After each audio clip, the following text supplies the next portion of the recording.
అడవి జంతువుల్లో ఎవ్వరికైనా ఇష్టం ఉండేది జింక పిల్ల. జింక కారణంగానే రామాయణం మొదలైంది.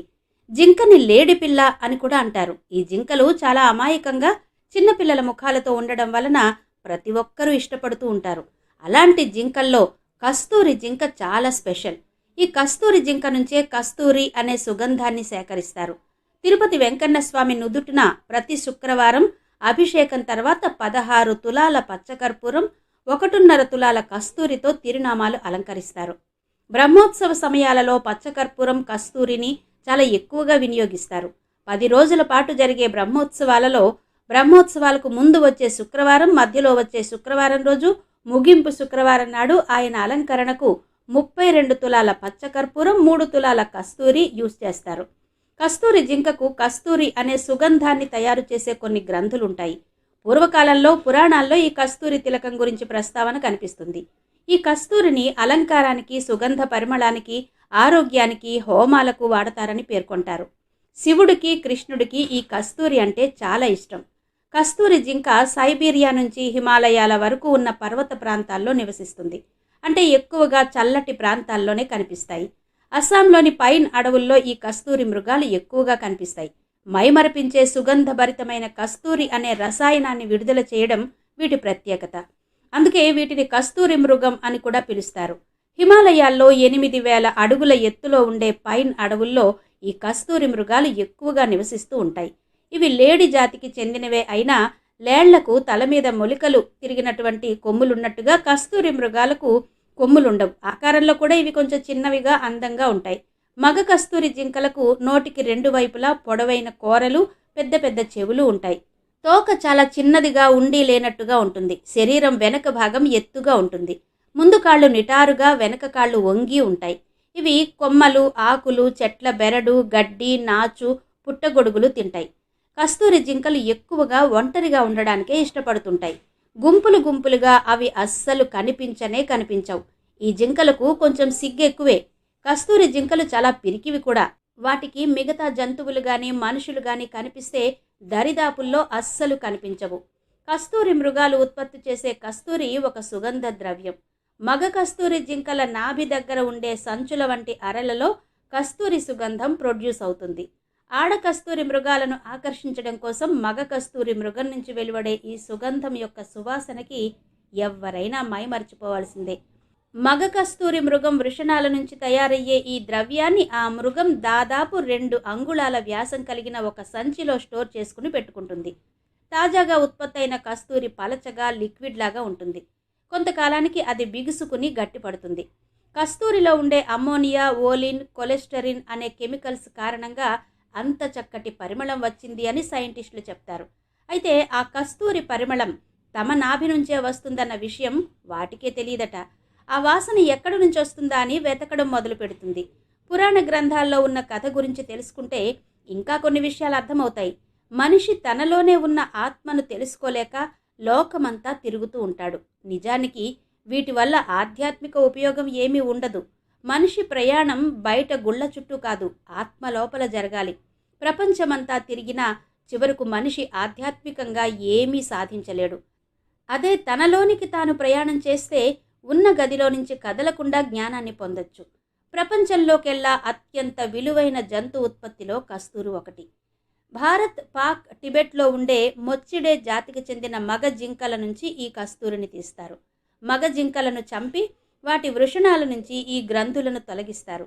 మగ జింకలు ఆడ జింకల్ని అట్రాక్ట్ చేయడం కోసమే ఇలాంటి మెస్మరైజ్ చేసే హార్మోన్స్ని రిలీజ్ చేస్తూ ఉంటాయి. ఈ జింకలను చంపి వాటి వృషణాలను తొలగించి శుద్ధి చేసి కస్తూరిని తయారు చేస్తారు. ఈ కస్తూరిని బ్యూటీ కాస్మెటిక్స్లో, సెంటెడ్ ఆయిల్స్లోనూ వాడుతూ ఉంటారు. ప్రపంచవ్యాప్తంగా దీనికి డిమాండ్ బాగా ఉంది. బాగా డబ్బు సంపాదించాలనే ఆశతో వేటగాళ్లు ఈ జింకలను వేటాడేస్తూ ఉంటారు. ఇవి హిమాలయాల్లో 10,000 అడుగుల ఎత్తున నివాసం ఉంటాయి. కానీ వాతావరణం బాగోలేనప్పుడు ఆహారం కోసం కిందికి దిగి వస్తాయి. కానీ గుంపులో ఇమడలేవు, ఎప్పుడూ ఒంటరిగానే ప్రయాణిస్తూ ఉంటాయి. అందుకే అదను చూసి వేటగాళ్లు వాటిని వేటాడేస్తూ ఉంటారు. అందుకే ఇవి నెమ్మదిగా అంతరించిపోతూ ఉన్నాయి. నేపాల్ రాజకుటుంబం తరతరాలుగా ఈ జింకల నుంచి తీసిన కస్తూరిని పూరి జగన్నాథుడి ఆలయానికి సప్లై చేస్తూ ఉంటారు. ప్రత్యేక రోజుల్లో పూరి జగన్నాథుడి ఆలయంలోని విగ్రహాలకు కస్తూరిని పూతగా పూస్తారు. ఏటా 3 సార్లు ఇలా చేస్తారు. దీంతో కస్తూరి అందచేసే నేపాల్ రాజకుటుంబానికి పూరి ఆలయంలో ప్రత్యేక మర్యాదలు జరుగుతున్నాయి. ప్రత్యేక పూజలతో పాటు మూల విరాట్టుని తాకే భాగ్యాన్ని వారికి కల్పిస్తున్నారు. కానీ కొన్నేళ్లుగా నేపాల్లో కస్తూరి జింకలు అంతరించిపోయాయి. దాంతో వీటిని అంతరించిపోయే జంతువుల జాబితాలో చేర్చారు.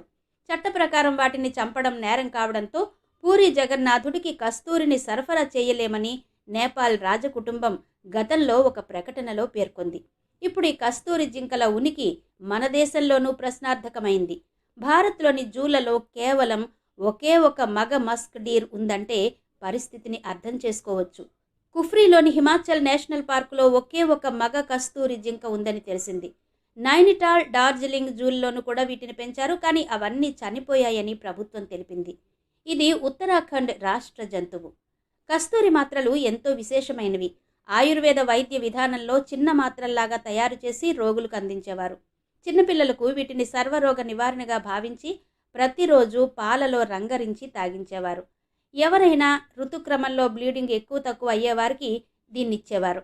ఈ మాత్రలు నడుము నొప్పికి కూడా బాగా పనిచేస్తాయని డాక్టర్స్ చెప్తున్నారు. మానసిక సమస్యలు, నరాల వ్యాధులు, వికారం, చెడు వాసన, గుండె కండరాలను బలంగా చేయడం, అలాగే శ్వాసకోశ వ్యాధుల చికిత్సలో కూడా వీటిని ఉపయోగిస్తారు. ఇందులో జాజికాయ, జాపత్రి, లవంగం, నల్ల మిరియాలు, తులసి వంటి మూలికలుంటాయి. ఇవి బైద్యనాథ్ కస్తూరి, బృహత్ కస్తూరి, పంకజ్ కస్తూరి, శ్రీకర కస్తూరి వంటి ఎన్నో రకాలున్నాయి. ఇది కాక మగ కస్తూరి జింక గ్రంథుల స్రావాల నుండి చేసిన కొన్ని ఆయుర్వేద మందులు కూడా వినియోగిస్తారు. ఈ కస్తూరిని కొన్ని ఆయుర్వేద మందులు మరియు పరిమళ ద్రవ్యాల తయారీలో ఉపయోగిస్తారు. 7 రకాల కస్తూరి జింకలు ఆసియాలోని పర్వతాల్లో, అడవుల్లో ఉంటాయి. కస్తూరి జింకల గురించి మరికొన్ని విషయాలు తెలుసుకుందాం. వాస్తవానికి కస్తూరి ఖరీదైన జంతు ఉత్పత్తుల్లో ఒకటి. కస్తూరి కిలో వెల 2.5 లక్షల రూపాయలు. 19వ శతాబ్దం చివరి వరకు దీనిని సహజ సిద్ధంగా తయారు చేసిన దానికున్న ఎన్నో ఉపయోగాలు తెలుసుకున్నాక దాన్ని కృత్రిమంగా కూడా తయారు చేస్తున్నారు. కస్తూరికి ఆంగ్ల నామమైన మస్క్ సంస్కృత పదమైన ముష్క నుండి వచ్చింది. బాగా పెరిగిన ఆరోగ్యకరమైన గ్రంథిలో 40% కస్తూరి ఉంటుంది. ఈ గ్రంథిని బాగా ఎండబెట్టడం వలన అందులో దాగి ఉన్న ముదురు ఎరుపు రంగులో ఉండే కస్తూరి నలుపు రంగులోకి మారుతుంది. యూరోపియన్లు దానిని పెర్ఫ్యూమ్స్లో వాడతారు. కస్తూరిని ఆరోగ్య విషయంగా అభిషేకాల్లో, పూజల్లో, హోమాల్లో, కొన్ని సందర్భాల్లో తాంత్రిక విద్యల్లో కూడా వాడతారు. కస్తూరి నుంచి చెమట లాంటి దుర్గంధం వెదజల్లితే అది నిజమైన కస్తూరి కాదు అని గ్రహించాలి. ఇంట్లో సమస్యలున్నా, పిల్లలతో గొడవల వంటివి ఉన్నా, డబ్బు సమస్యలు ఎదురైనా, ఆరోగ్యం బాగోకపోయినా కస్తూరి ఉండను తెచ్చి ఇంట్లో పెడితే అంతా మేలు జరుగుతుంది. ఇలా కస్తూరి అన్ని రకాలుగా ఉపయోగపడుతూ ఉంటుంది. మరి ఈ వీడియో మీకు ఎలా అనిపించిందో క్రింద కమెంట్ సెక్షన్లో చెప్పండి.